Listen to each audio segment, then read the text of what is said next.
Patch notes, no problem. We're the pre-patch podcast. One thing that will not be settling down though, EA. Man, I don't know what it is 2025 and these gaming companies that are just like I think they're all we've talked about in the past, right? Where it's like all these gaming companies are like competing with each other to be the more shitty company in the gaming sphere recently. Well, these are all gaming companies that we grew up on and were like they were the big giants of our time. Exactly. And now it's one of those things where you're around for the rise and you're around for the fall of an empire or a company. Exactly. Because the rise was all the passion and everything that built into it, with the actual like gamers being devs and devs being gamers. And now it's corporations. It's all about money. So now it's corporate, and right? that's why gaming is crashing right now. Why it's falling. So it's it's all about the corpo. They rose too big. That's the biggest problem.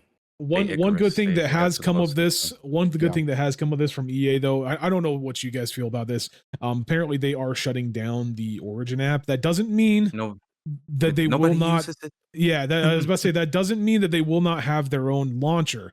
EA has a separate launcher now called the EA Store or the EA Play or something along those lines that they're now forcing everybody over to. Essentially, the reason why they're shutting down Origin is because Windows 10, I believe, has stopped. Due to Windows 10, Microsoft end of support of 32-bit software, it's made it necessary for them to basically switch it because Windows 11 and 10 both are 64-bit only, and Origins, I believe, is a 32-bit, I believe. Yeah, 32-bit The Origins software. is a 32-bit, and now they're basically saying that you must purchase a new PC if you got a 32-bit computer to play their EA games. To be fair, if you still have a 32-bit computer, what are you doing? I get it.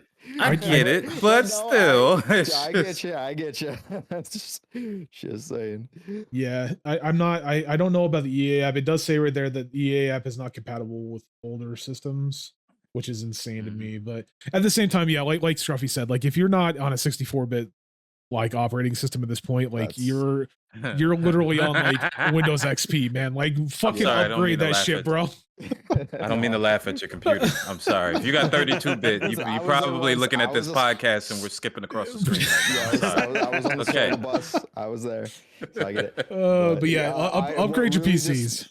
What makes me sad about all this is like I was like excited because that app sucks, and I was like, oh, maybe now we'll be able to launch apps, on Steam and not have to open a second launcher. No, you'll still have to do that. Nope. Still gotta open up the EA app, which I don't know, man. Origin app was terrible, dude. Like, have you guys used the new EA app? It's a lot better. Oh no, not the. Or maybe, it's a ton better. Like it's a ton better from the Origin app. The Origin app was trash. Like I feel like they let their intern code that shit, and we're just like, yeah, fucking push it. Why not? I don't give a fuck. Yeah. But yeah, so EA is in the hot seat this week. Not only because they're making people upgrade their systems to 64-bit systems, but also it came out that they've lost $6 billion in market value. Billion with a B. Billion with a B in market value from poor performance from both Dragon Age and FC25. What is FC25? Is that a car game? EA Sports. Yeah, EA Sports FC20. Is it FIFA? Okay, yeah. So they've lost a lot of value, a lot of market value from poor performance of both of those, which let me just say this. They changed, so just so everybody knows, it's formerly known as FIFA. Now it's called EA Sports FC 2025 for anybody that didn't know. I did not know that. I thought it was still being called FIFA. Yeah, maybe that's why it didn't sell well. Is because nobody knew. Maybe you changed the name. It's been working the for name years. And you don't tell people, bruh. It's just weird, man. There's some decisions I'm just like, what made that come? Like, why? Yeah, I don't know. 50%. Yeah, so it missed. I was about to say that's Dragon Age. Dragon Age the Veilguard, 50% reaching. Even though it reached 1.5 million players, that means a lot of people refunded that shit, dude. Like either refunded it or got it for free or something along those lines. They lost the rights to the FIFA name. That is crazy. Oh, they lost it? Okay, that's crazy. But yeah, 50%. And this is coming from somebody who kind of enjoyed the game a little bit on some of its aspects. Like I had fun with it. Mm. I was advocating for it a little bit. Yeah. It's not the worst game that's been out there, but you couldn't tell that from the sales numbers. Holy shit. For a Sheesh. Dragon Age game to miss But the mark that bad. so that and me and you butted heads on this. I remember that. I'm not going to bring it up. I'm not going to dredge the past up, but that was my point, was like, this is not a Dragon Age game. Them labeling it as a Dragon Age game, I think, is what I think it pushed forward a little bit more of an expectation for gamers that it was going to be that style of Dragon Age game that they were expecting from Origins and from the previous Dragon Age games, right? And it just didn't hit the mark, and I think that's what really killed it.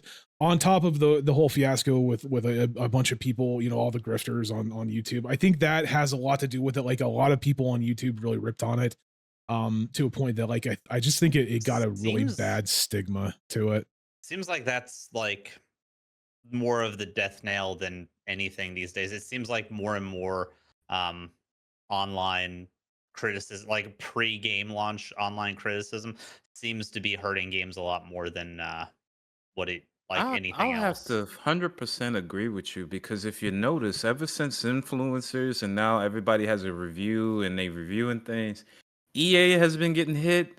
Bioware has been getting hit. Ubisoft has been getting hit. And now you just have to imagine for a second, if the technology of today was used, influencers, social media was used back in the day when EA, Ubisoft, all these companies first got started, do you think they would have been railroaded the way they're getting hit now? I don't think so, because of the I don't games think so. were good No, back then. that's what I was about to point out. Yeah, that's what I was about to point out. Is like, I feel like today's day and age, when it comes down to like a lot of these games, and there are the outliers, like, you know, like Larian and their fucking games, but like that is like extreme outliers, right? Those are the games that are known for spending years and years and years on quality, right? These new games, I think they're, especially when it comes down to like these bigger game companies like EA, like Ubisoft, we talked about it in the past multiple times. It feels like a lot of times these game companies, these bigger ones like EA, Sony, Ubisoft, some of these other game companies, they're just pumping out content, and they're not really putting an emphasis on quality. They're not really putting an emphasis on like gameplay, like enjoyable gameplay when it comes down to it, right? And I think that's also hitting their stocks a lot. And I think, like you said it earlier, Scruffy, where it's like, back then these companies were being made by gamers. They were being made by people that were passionate about gaming.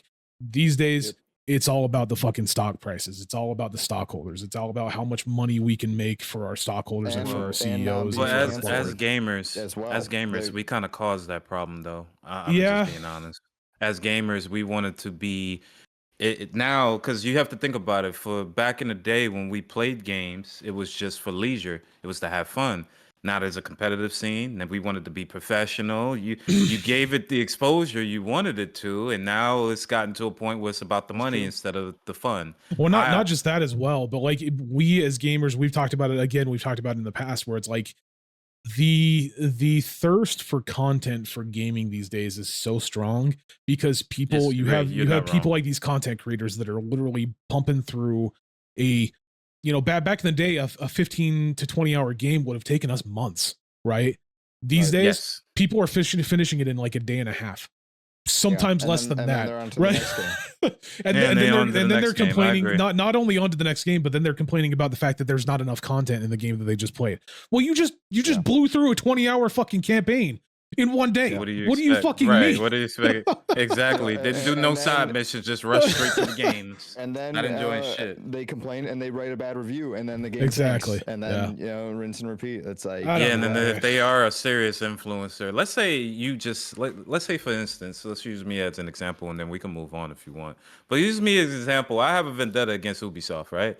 Let's say this game is really good. It's really, really, really good. But I hate Ubisoft, and I'm an influencer. I got millions of people watching me. All it takes is for me to just say, "Oh, that game is shit." Now your whole game takes a tank. Like, it bottoms out, because I have the influence to say, "Hey, your game is not good," and everybody follows suit. Now your sales drop.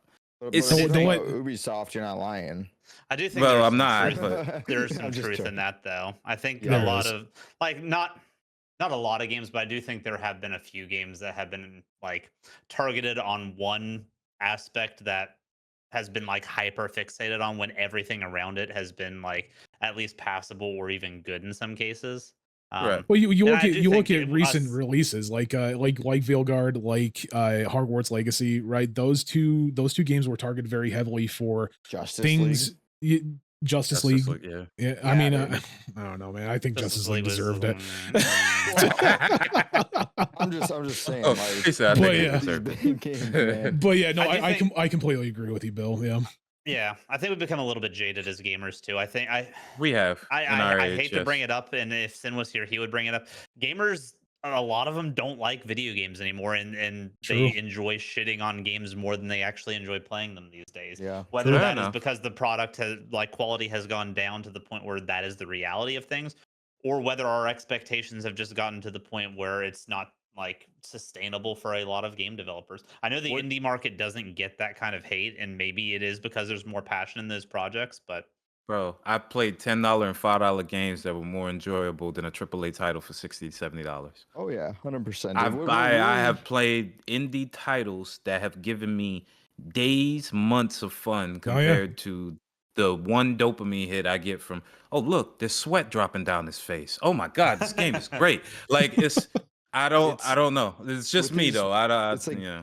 with these AAA games, what kills me though is like it's our gamer community consumerism that we still buy into it though, even if it's shit product. You Very know, look true. at Call of Duty I every mean, year. You know, I've we're still buying that, I've and been they're fucking pumping out standing that for shit months. and shit. And I called this such a long Yeah. time ago, and I really do hope I'm not right. But I'm still worried to this day that we're going to buy, like, gamers are going to buy into the new Assassin's Creed Shadows. Oh, they will. Yeah, 100%. Yeah. Oh, I'm not buying that I'm shit. 100% like still believing people are still going to buy into that even after the shitstorm it's been through and Oh, no, they will, all yeah. the reasons for us not to buy it. It's still going to happen. No, yeah, they will 100%. It's not a possibility. It's a guarantee that 100% you will see on release day that everybody will be playing that game. It's just the way that it goes, man. It's just the truth be nature Unfortunately, told, I of don't it. think the game looks that bad. it doesn't. I mean, it doesn't look that bad, but at the same It time, doesn't look that bad. it doesn't look that great either. Like, Bill, Yeah, Bill, I mean, Bill, it's Ubisoft, please. I know it's Ubisoft. It's- Shit I'm on well them. aware.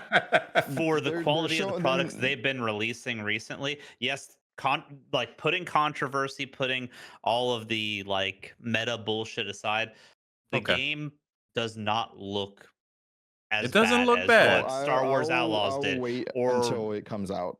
what the Oh. I think it looks better than Valhalla.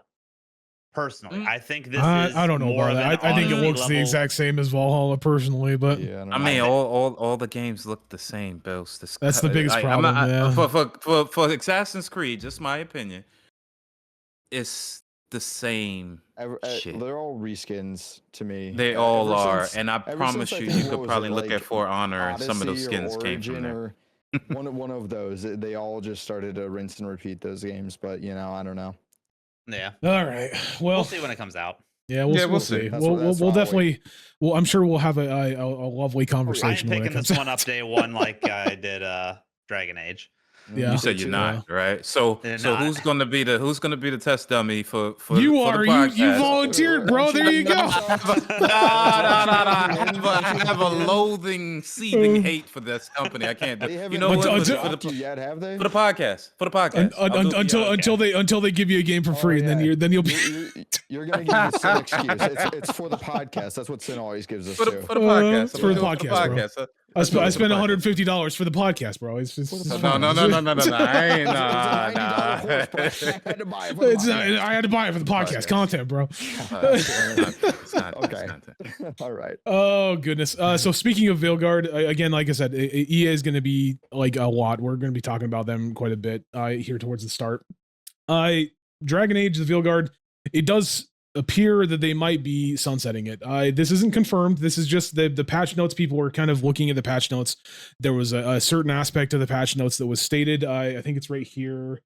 The patch notes finished with Dareth Shiral. I don't know what the fuck that means, but apparently it means farewell or safe journeys in the game's Elvish language.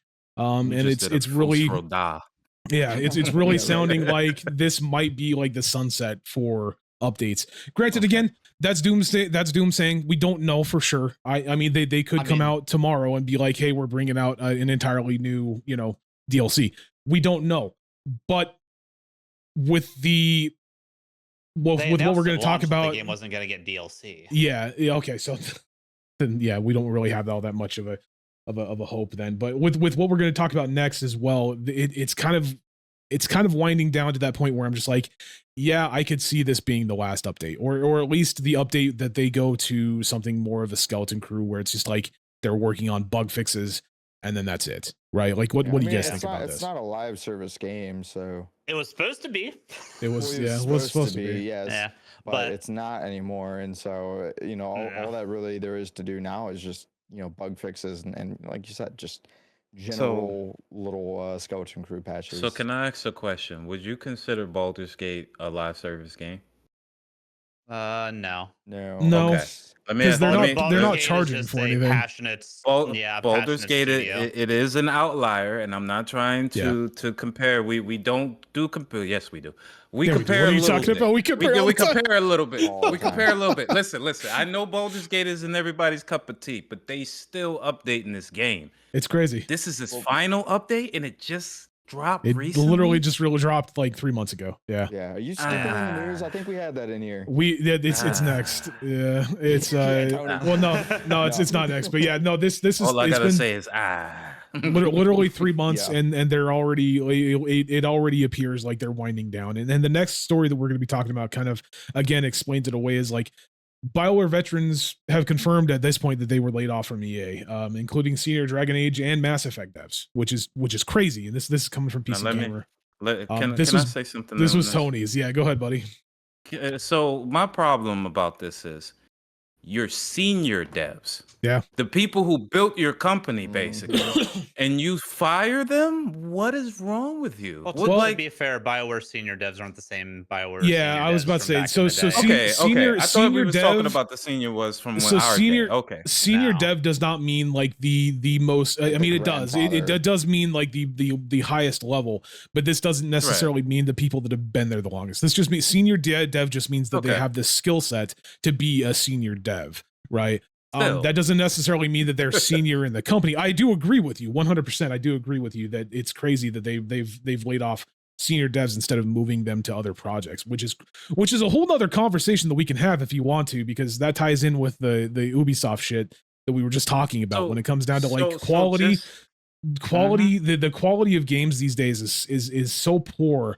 And I think this right here, this specific situation where they're laying off veterans and senior devs is the reason why our quality is going down so hard, right? They're hiring these new developers, which I'm completely okay with hiring new developers because they need to get experience somehow.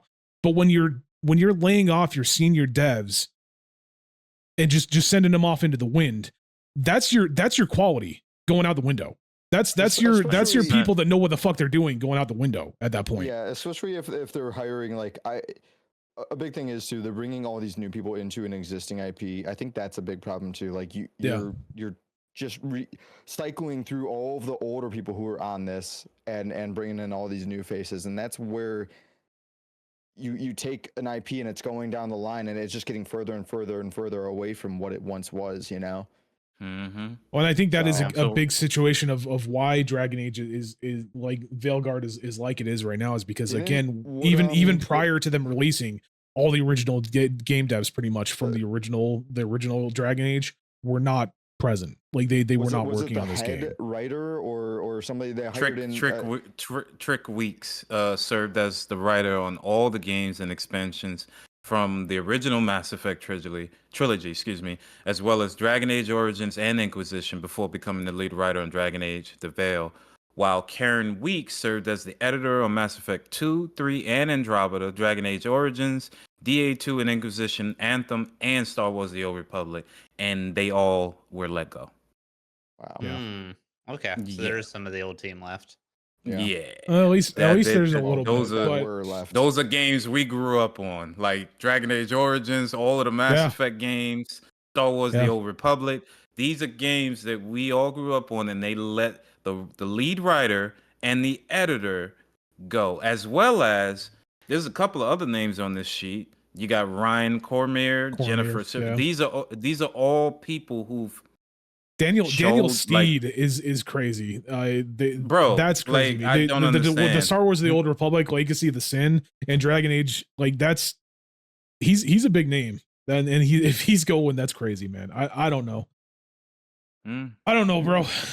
This is a really bad decision on EA's part. I'm hoping that what'll come of this is what we've seen from game developers like Blizzard, where they lay off these people and they go and make their own studios and they make amazing content. Do you see those tweets about them looking for work? If I was a game designer or I own my own company for that, I would hire them immediately. Yep, that's crazy. Smash them up, man. That's just quality. That's just experience and quality right there, up for grabs, pretty much. And I don't know, man. We also heard a story about the fact that the lead of Dragon Age Veilguard was also left, like literally, like I think the director like 2 weeks ago. Yeah. 3 months after the game released, and this was a director they hired on for insane, this game, dude. Yeah, I believe so. Not? Yep. Yeah. So insane, man. I don't know what EA is doing, but whatever they're doing, it ain't working, and it makes me like Dragon Age Veilguard really made me scared for the next Mass Effect to begin with, and this just makes me even more doubtful that it'll be anything good if it releases at all. Honestly, I'm still really on that fence of if it's going to get sunlighted. Like, we know it's in development. Is it going to continue to be in development? I'm really concerned about that. I don't know about you guys, but I don't know. I hope they're not. I don't think they're quite in Ubisoft territory, but they're getting close. Well, you're all patched up, and on behalf of the Pre-Patch Podcast, thanks. But if you want to come and check us out live, we do a show every other Thursday at 10:30 p.m. Eastern, right here on YouTube and Twitch.